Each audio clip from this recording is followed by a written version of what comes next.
Hello friends, स्वागत आहे तुमचं आपल्या नवीन व्हिडिओमध्ये। या व्हिडिओमध्ये आपण जनगणना याविषयी माहिती मिळवणार आहोत। तर बघा, यावर्षी भारतामध्ये जनगणना होणार आहे। ही जनगणना ही डिजिटल स्वरूपाची आहे आणि जनगणना हा MPSCचा आवडता टॉपिक ठरलेला आहे। बऱ्याच वेळेस अनेकदा MPSC राज्यसेवा तसेच कंबाईन परीक्षेमध्ये यामध्ये जनगणनेवर बऱ्याच वेळेस प्रश्न विचारलेला आहे। त्यामुळे यावेळेस 100% MPSC राज्यसेवा तसेच कंबाईन परीक्षेमध्ये जनगणनेवर प्रश्न येणे अपेक्षित आहे। तर बघा, जनगणनेमध्ये आपण बघू घटनात्मक तरतुदी आणि आकडेवारी, म्हणजे याच्याबद्दल काही घटनेमध्ये तरतुदी केलेल्या आहे का याबद्दल माहिती मिळवणार आहे। तर बघा, परीक्षेला जर प्रश्न आला की घटनेमध्ये जनगणना कोणत्या कलमामध्ये मेन्शन केलेली आहे किंवा जनगणनेसाठी कोणते कलम आहे का किंवा जनगणनेचा उल्लेख हा घटनेमध्ये आहे का असं विचारल्यास तो कलम 246 मध्ये भारतीय राज्यघटनेच्या कलम 246 मध्ये जनगणनेची तरतूद आहे। याच्यावर एक प्रश्न येऊ शकतो। त्यानंतर बघा, सूची हा विषय केंद्र सूचीचा आहे का राज्य सूचीचा आहे असा पण बऱ्याच वेळेस प्रश्न विचारला जातो। तर बघा, जनगणना ही पूर्ण राज्यामध्ये होत असल्यामुळे हा विषय राज्याचा नसून केंद्र सरकारचा आहे, म्हणजे केंद्रीय गृह मंत्रालयाच्या अंतर्गत हा जनगणना कव्हर केला जातो। त्यामध्ये नंतर बघा, जनगणना संबंधी काही कायदा आहे का, तर बघा आहे। 1948 मध्ये जनगणना कायदा पारित झाला होता सरदार वल्लभभाई पटेल यांच्या पुढाकाराने। याच्यावर देखील प्रश्न विचारला जाऊ शकतो, जनगणना कायदा 1948। त्यानंतर बघा, 2011 मध्ये जी जनगणना झाली होती त्यानुसार लोकसंख्या किती होती। 2011च्या जनगणनेनुसार 121,08,62,237 हा आकडा तुम्ही तोंडपाठच ठेवायचा आहे, त्यावर देखील प्रश्न विचारला जाऊ शकतो। 2011च्या जनगणनेचे घोषवाक्य, बऱ्याच वेळेस मोटोवर, लोगोवर तसेच घोषवाक्य यांच्यावर प्रश्न विचारला जातो। तर बघा, 2011च्या जनगणनेचे घोषवाक्य होते, आमची जनगणना आमचे भविष्य। तर बघा, पहिल्या पेजवरून तुम्हाला एवढे प्रश्न याच्यावर विचारले जाऊ शकतात। त्यानंतर बघा,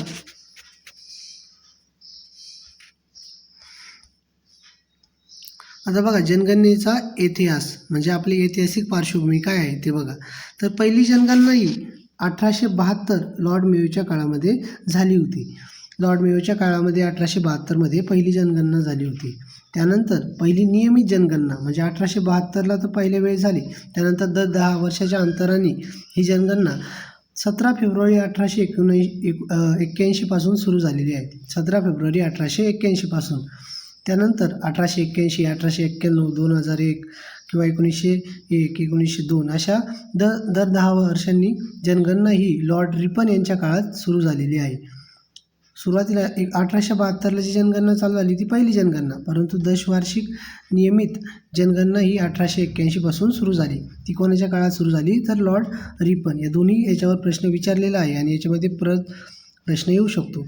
याचे आयुक्त कोण होते, पहिल्या दशवार्षिकी जनगणनेचे आयुक्त होते WC प्लोडेन।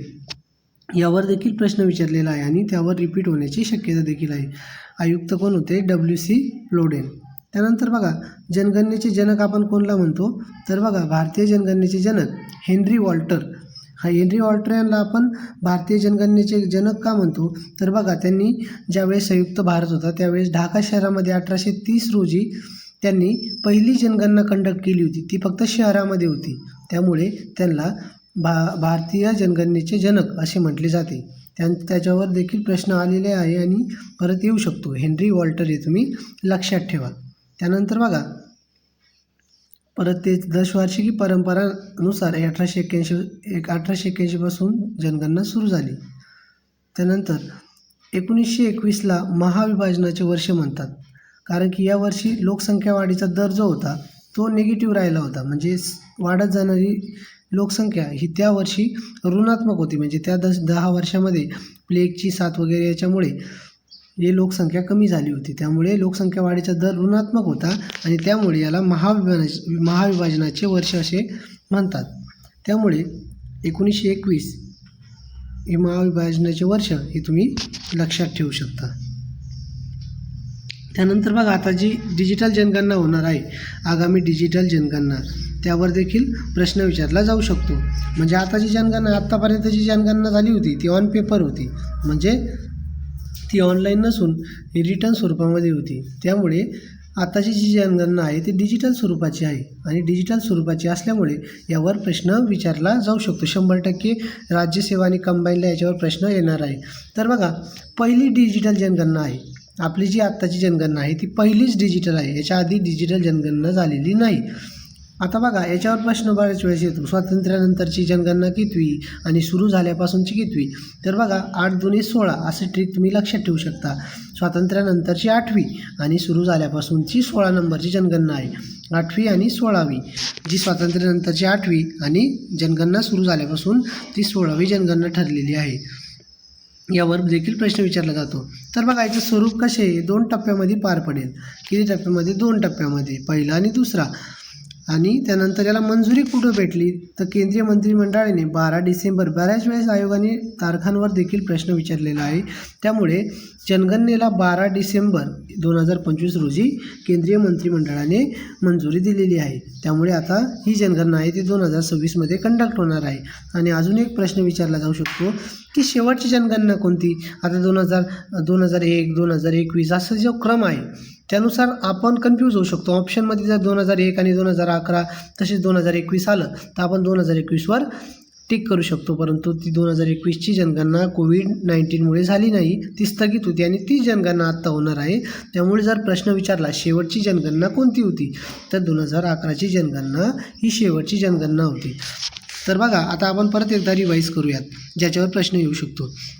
पहिला प्रश्न येऊ शकतो की घटनेमध्ये याची तरतूद आहे की नाही. तर बघा, याच्यामध्ये घटनेमध्ये याची तरतूद आहे आणि कलम 246मध्ये याची तरतूद आहे.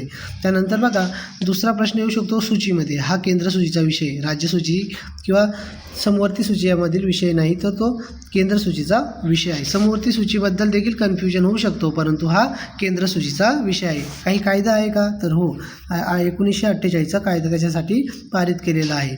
त्यानंतर बघा, 2011चे जे घोषवाक्य होते, आमची जनगणना आमचे भविष्य, यावर देखील प्रश्न विचारला जाऊ शकतो. ऐतिहासिक पार्श्वभूमीवर बऱ्याच वेळेस प्रश्न विचारलेला आहे. पहिली जनगणना, पहिली दशवार्षिकी जनगणना, Lord Mayo, WC Plowden, Henry Walter, हे सगळ्यांच्यावर प्रश्न विचारून झालेले आहे. त्यामुळे रिपीट होण्याचे चान्सेस जास्त असतात. त्यामुळे तुम्ही ते लक्षात ठेवू शकता. महाविभाजनाचे वर्ष, याच्यावर देखील प्रश्न विचारला जाऊ शकतो. आणि डिजिटल जनगणना विचारली तर पहिली, स्वातंत्र्यानंतरची 8वी आणि सुरू झाल्यानंतरची 16वी, असे हे तुम्ही फॅक्ट जे आहे ते लक्षात ठेवू शकता. आणि जर शेवटची जनगणना कोणती, तर 2011वर आपल्याला टिक करायचं आहे. त्यामुळे हे सर्व प्रश्न आपल्याला MPSC राज्यसेवा आणि कंबाईनच्या परीक्षेमध्ये येत्या परीक्षेला येण्यास अपेक्षित आहे. त्यामुळे तुम्ही हे तोंडपाठ ठेवावे. तुम्हाला जर व्हिडिओ आवडला तर व्हिडिओला लाईक करा, तुमच्या मित्रांपर्यंत शेअर करा आणि आपल्या चॅनलला सबस्क्राईब करा.